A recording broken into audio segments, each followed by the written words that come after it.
I spent 3 days in Malta, and this is how it went.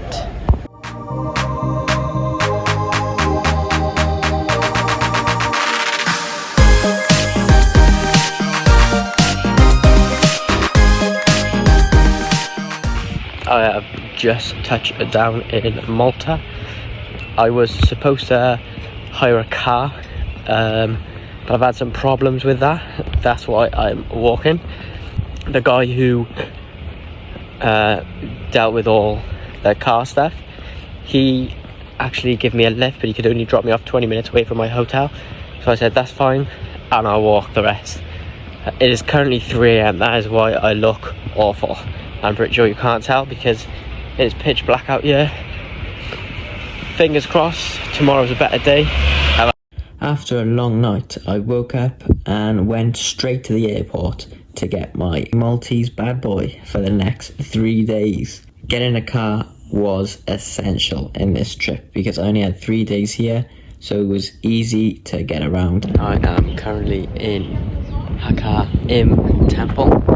When you first arrive at the temple, you have the option to go and watch a video. If I was you, I would 100% do this. It shows a video going through the years exactly what happened to the temple. So you see in the year 3200 BC they started building it. After, it was left for 4,000 years and then rediscovered again back in 1890. They actually have a tent over the top of the two temples to protect it from the weather, so it is able to be preserved for future generations. So you have Malta's 4th island here. You can see it on the way to the 2nd temple. The only thing that lives on this island are lizards and a couple of birds. You are not allowed to go on this island. Fun fact, they actually used that island as target practice in World War II for their missiles. I am in another temple now. This is the Manjurdra temple. I'm pretty sure I'm not saying that right, but this is the other temple. It's actually quite big and crazy to think that these are like 5,000 years old. After spending some time in the temples, I decided to go 2 minutes down the road to the Blue Grotto. Now, I probably only stopped here for about 5 minutes, snapped a couple of pictures, and then decided to go down the road to try and find one of Malta's hidden gem. But overall, Blue Grotto was gorgeous. I am currently on my way down to go and find a hidden gem of Malta. I just went to see the Blue Grotto. And literally probably about 2 minute walk down the road, you see a set of stairs going down, and I have followed that path, and that is where I'm going. After hiking for what seemed like days to try and find this hidden gem, I did run into some problems. I did get lost on the way down, and also stinging nettles everywhere, so my legs are getting chewed up. Even along the way through this hidden gem, I was gifted with these views. I have just finished the hike. I have come from all the way up there, even further. I would say it was probably about a half-hour walk, maybe even longer if I'm honest. But this is what I was going down to.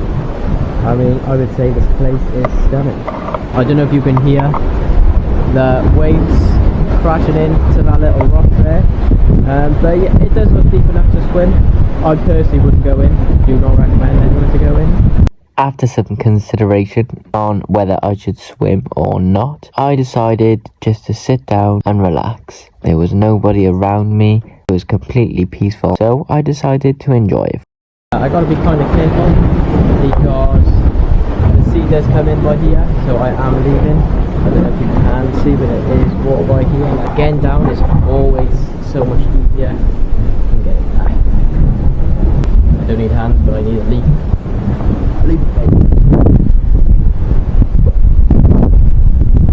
Whoa. These are the stairs I was talking about.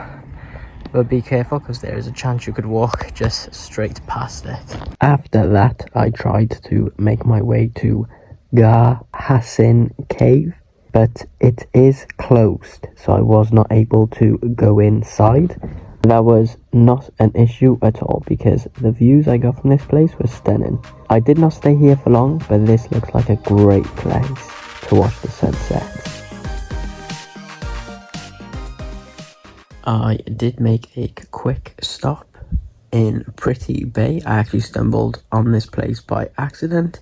This beach is stunning. You have got the harbour opposite, but the water is so clear. Out of all the beaches I went in Malta, this was definitely the best one. But I am currently at St. Peter's Pool. I'm currently at St. Peter's Pool. Definitely cannot swim because it's way too dark. If I'm honest, I can't even see where I'm walking. I've got 2 days left here. So tomorrow the plan is to go to Gozo. Hopefully that all goes well, but we'll see how that plans out. Hopefully I'm going to get there super early, complete Gozo by 12, maybe do Camino as well, but if I'm honest, I'm not too fussed on Camino. So after a bit of a disappointment today with St. Peter's Pool, I actually decided to go back to the hotel, and after that I decided to chill out in the jacuzzi where I got speaking to some people. I met people from all over the world, from London, from Belarus and a couple of other places. So I'm currently actually went to Valletta after that. So yeah, went to Valletta in the night. Good day to the end. I didn't see too much of Valletta in the nighttime. I will return back to Valletta on the final day, so if you want to see what to do in Valletta, stick around and find out. So this is day 2. I've woke up and driven all the way to the north of Malta, and I'm currently on boat to Gozo Island.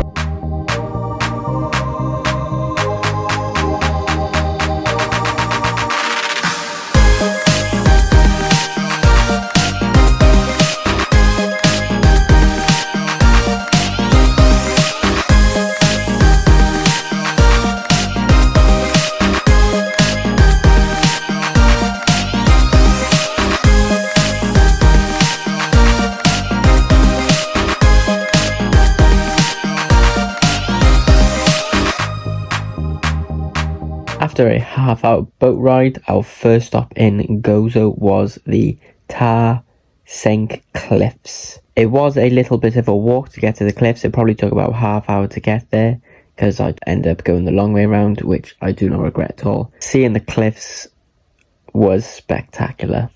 Again, absolutely amazing views in Malta, and this was probably one of the best.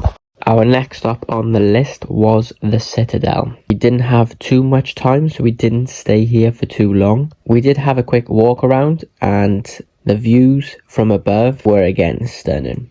And this was the only place where I was able to get a picture with the flag, which is something I like to do in every single country. I am currently in Gozo, breezing through some of the stuff that I plan to do. This is one of the churches I wanted to hit at. I have not been inside because I am actually running out of time to do loads of things. But yeah, this is the church. Gozo's been a day. Unfortunately, I won't be able to go to Camino because I do not have enough time. But fingers crossed I can go to the Coral Lagoon. I'm hoping I've got enough time and enough daylight, but we'll see. For our last stop on Gozo is a temple that I'm not even going to attempt the name of. This temple is more than 5,500 years old, which makes it the second oldest existing man-made religious structure. They believe that this temple was created by giants. They do have a museum before you go to see the temple, but this UNESCO World Heritage Site is definitely worth a visit. So start day 3, made my way down to the Coral Lagoon.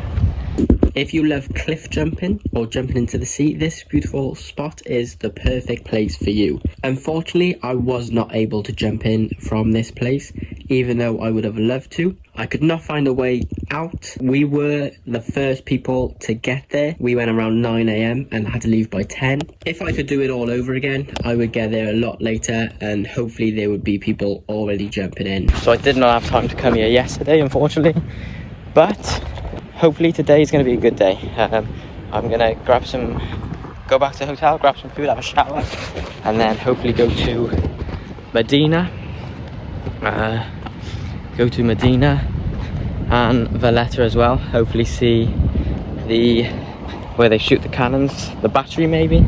So I will go to Valletta Gardens, hopefully the War Museum as well, Medina, and I think that's a good day. I'm leaving today, but not till 11 p.m, so I've got plenty of time ahead of me.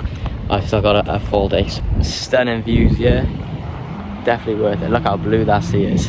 We went down to Musta Ratunda.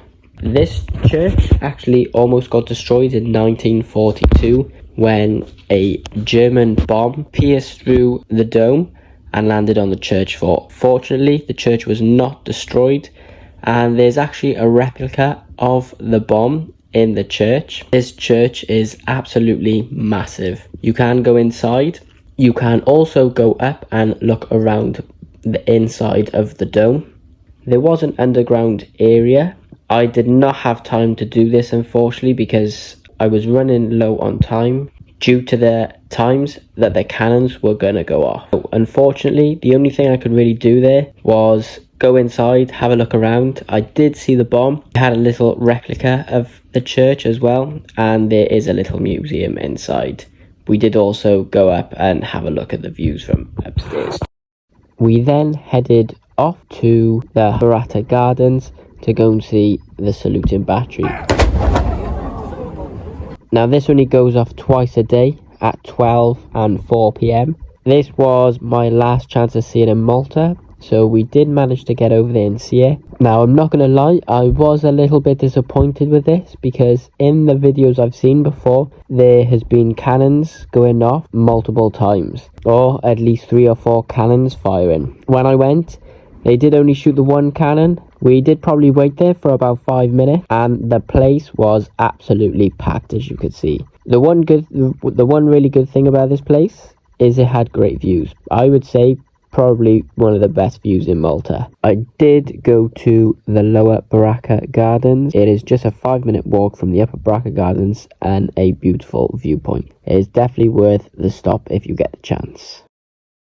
Spending my last couple of hours in Valletta, going to the War Museum now to see how that's like, and then we are gonna go to Medina in the night. I was supposed to go to Medina earlier, but we left it a little bit late, so let's see how it goes. I went to the National War Museum as well, which was very good, but again I probably got there about 5:30.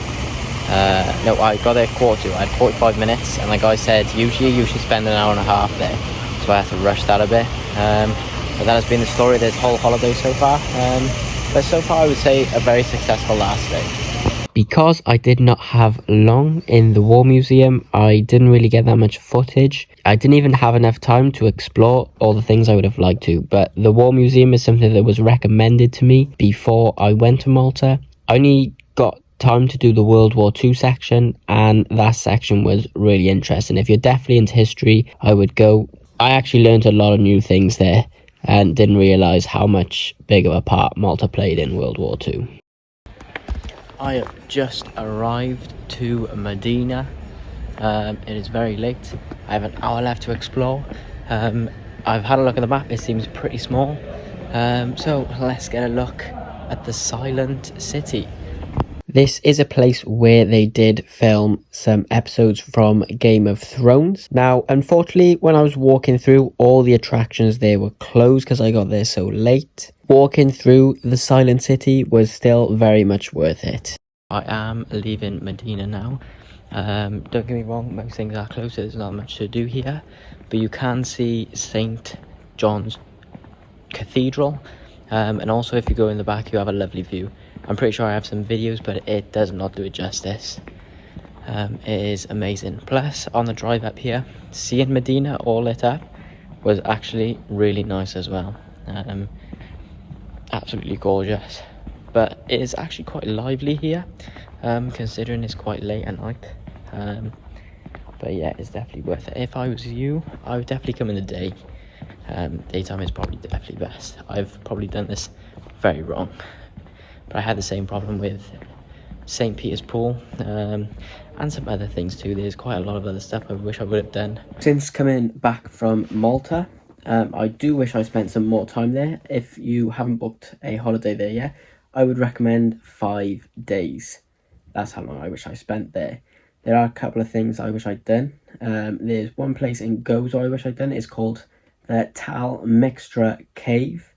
That is supposed to be a place for very good views. The other places I wish I went to was the Red Tower. That's in the north of Malta. A very popular place that I didn't get the chance to do was Camino, or the Blue Lagoon. I did go to Blue Grotto, but I wish I had enough time to go for a boat ride there.